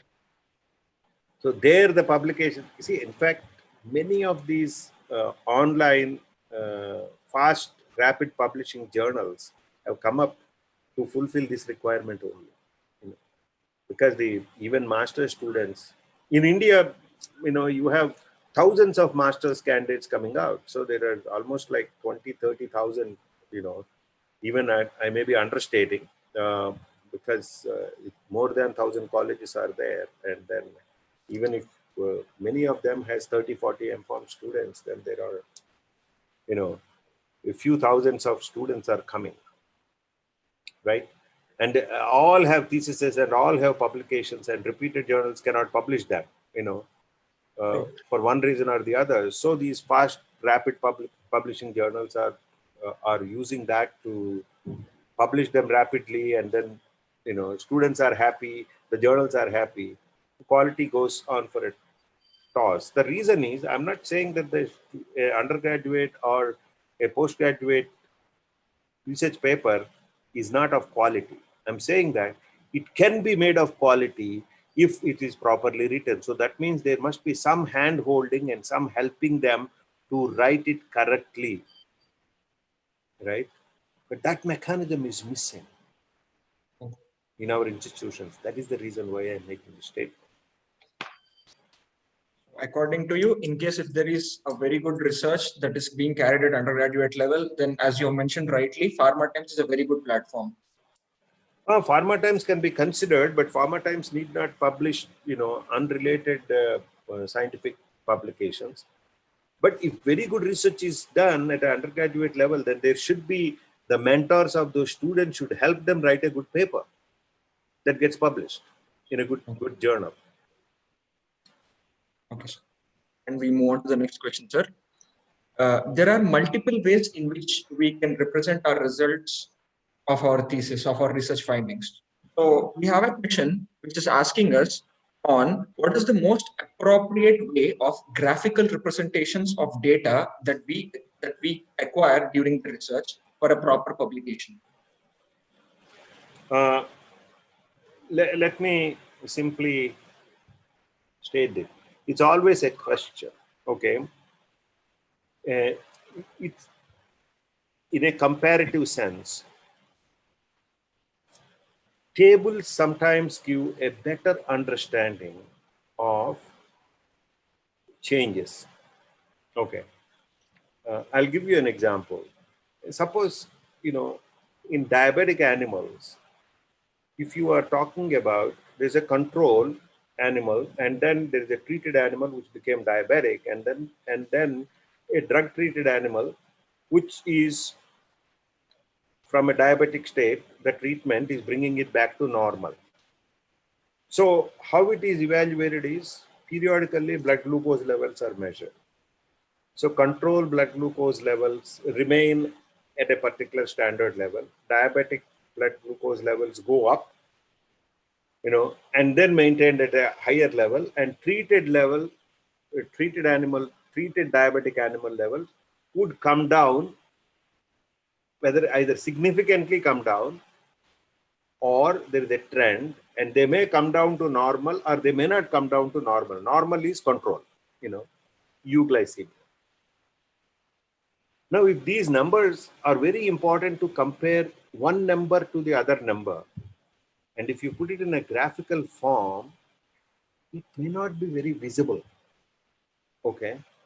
Because 120 milligram blood glucose to 220 milligram, which is diabetic state, and treatment, treatment about 140, 150.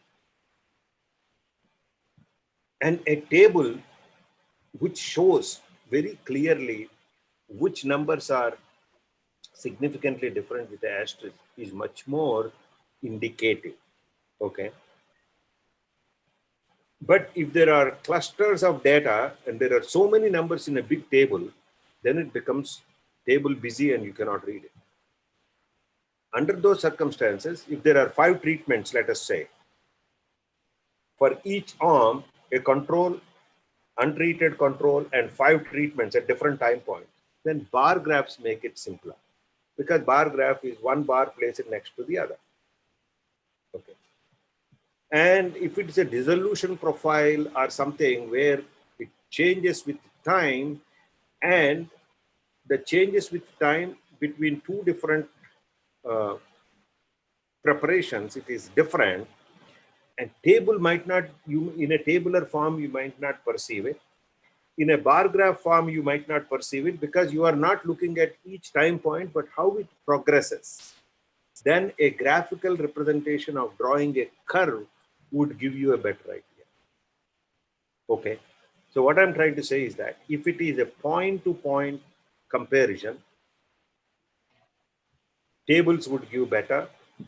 But if there are more comparisons at a given point, and there are more points like that, then bar graphs. But if you are looking at a smooth progression over a period of time, that changing trend, that is cumulative change, then it is sometimes, graphs would give a better, line graphs would give a better indication. In case of a doubt, the student should prepare all the three, look at it from a distance and say which result is clear without pointing it out. And that is a better representation. And let me tell you, I submit to the students here saying that I am not coming up with these answers just like that. I have done that myself in my PhD. Whenever you have a doubt, whether this should be this way or that way, you make both the figures, table as well as figure. Table looks very busy and you can't really read the numbers, and bar graphs will give you, I'll present the bar graphs, something like that. So depending upon the data that we are trying to project, so we choose the most appropriate thing. Yes, absolutely. And the last question, and I'll just add on to this question, sir, how appropriate is it to represent the data in both tabular form and graphical form together? Because we see it quite a number of times that the data that we acquire during the research, it will be first tabulated, and underneath the tabulation, you have some form of graphical representation, either in the form of bar diagram or a chart or a curve. So is it the appropriate way? Is this any necessity that you should represent the data in both tabular form and graphical form? Indeed, some journals do publish, a table and a small inset figure, or an image. They look good. I think that type can be looked for consideration in a thesis. At times in a thesis, you can put a table and a graphical form in the next page, and in your description you can say that all the data is tabulated, and for reference it is tabulated there, and a line diagram representing, a graphical form representing the trend in the table is presented in the graphical form, because table gives absolute numbers, so you can compare them, but the trend you have to really, where is the trend going? It will not be very clear. And in those figures where you have a tabulated data as well as graphical data as well as image data, usually I see most of the time in some molecular biology and biochemistry journals, in the same figure you have a picture, let's say, or even distribution of sizes, then you have a cluster diagram where how the sizes are distributed, and then a bar diagram of showing which size, how many of them are there for which size, and then a curve which tells you the distribution of that between different sizes, all are there. In a journal, what my problem is that if you have a figure in which there are 5 or 6 different parts, when you submit it as a manuscript, you have a whole page of that figure. But when we publish in online or print journal, which is a PDF, columnar PDF, so we reduce that figure to fit to a column, It's because there we are looking at spacing, correct positioning of the picture or image, and not running this into several pages, because making manuscripts into several pages is a cost, because print cost is there, even publication online PDFs, etc. Preparation cost is there. So if a diagram, if a picture has several small parts within that, when you reduce that, they don't depict the detail anymore. It becomes very difficult for the reader to see what the diagram exactly says.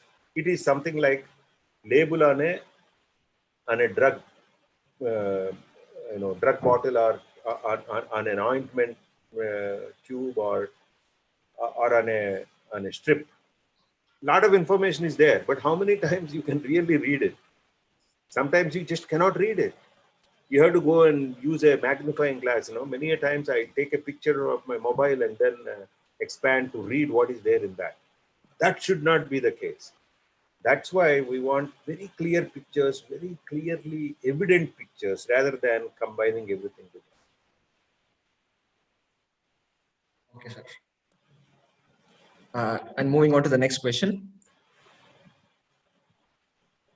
There are times where impact factor of a journal is not on as the same number. Sometimes you find the same journal having different impact factors.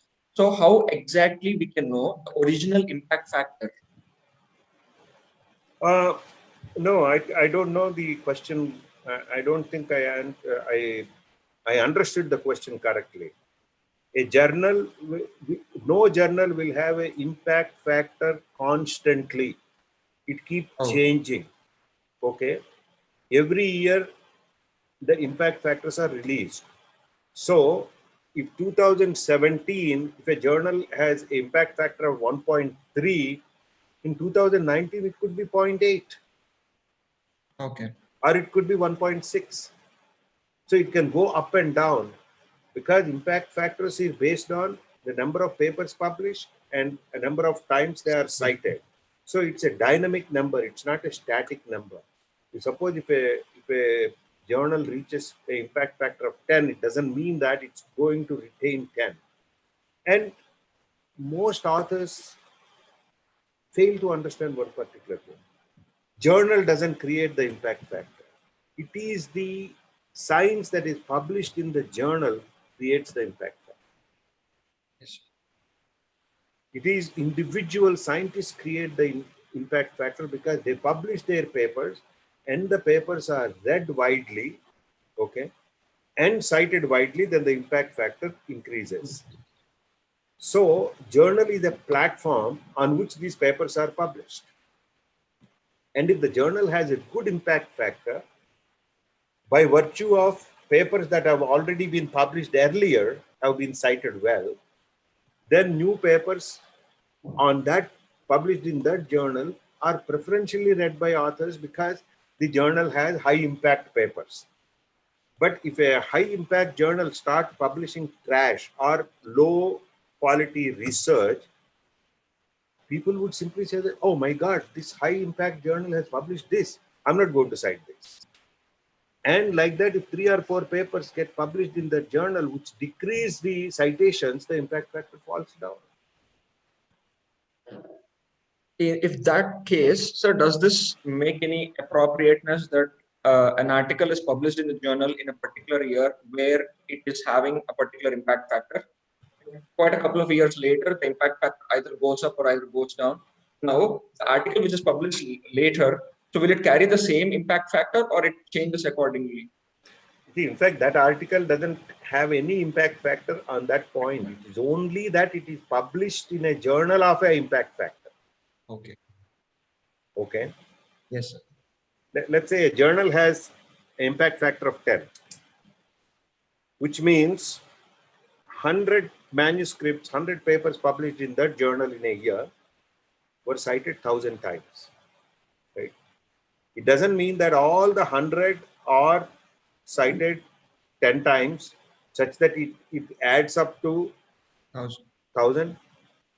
2 papers in that particular journal might have been cited almost 500, 600 times.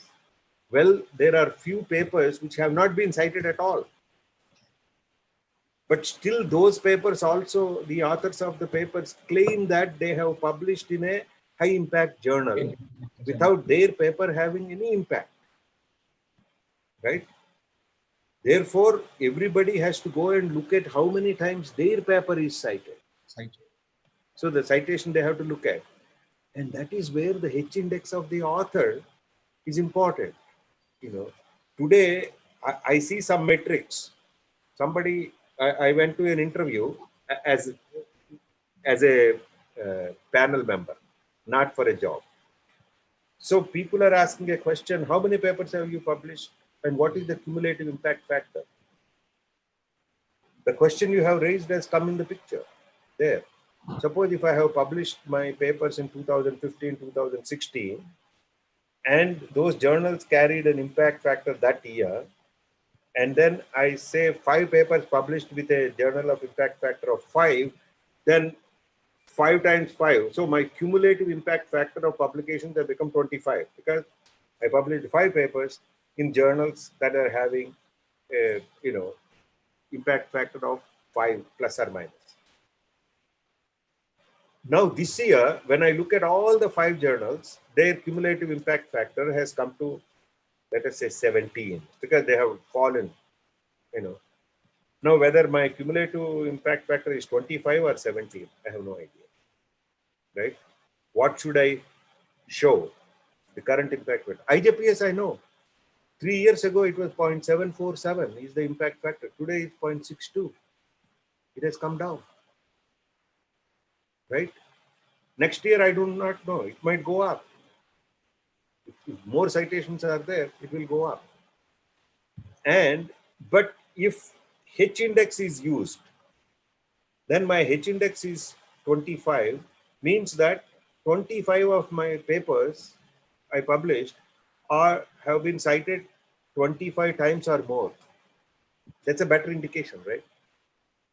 If my papers are not cited at all, my HIndex would be 2 or 3. 2 of my papers are cited twice, that's all. But cumulative impact factor could be still 15. Which one is correct? So all these things have to be really looked at. I'm sorry, I don't know whether I answered it correctly, but Yeah, you got it correct. What I really think, yeah. Yes. So all that matters is not the impact factor of the journal, but the HIndex or the citations that your publication has already made. What's your good name? I forgot. Raghav Kalyan, sir. Raghav Kalyan. I'll tell you one thing. If I'm a good scientist, I want to create the impact. I don't want the journal in which I published my paper created an impact for me. True. You got my point? Yes. It's as simple as that. Thank you, sir. And the next question is, editorial comment says that this manuscript content though qualifies, but not written well. Now, what is the exact conclusion that can be made out of this?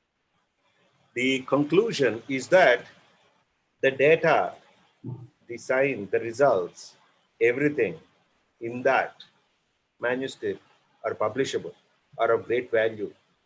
But the language used to write that and to express that is not fit to publish that paper. It means that the data, the scientific data is really worth enough. Yeah, but English is grammatical mistakes and they don't know what to write and how to write and things like that.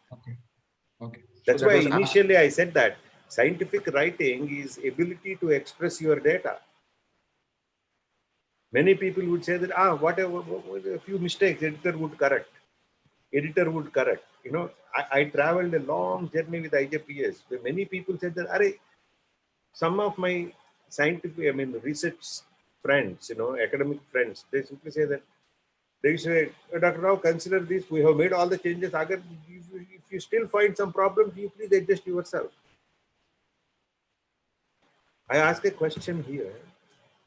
A scientist writes maybe 5 papers, 10 papers in a year, and he doesn't have time to correct his paper. I edit 150 papers. Why would I have time to correct all those things? Somebody else's science. It all depends upon the seriousness, how serious a scientist is talking about his science and taking his manuscripts.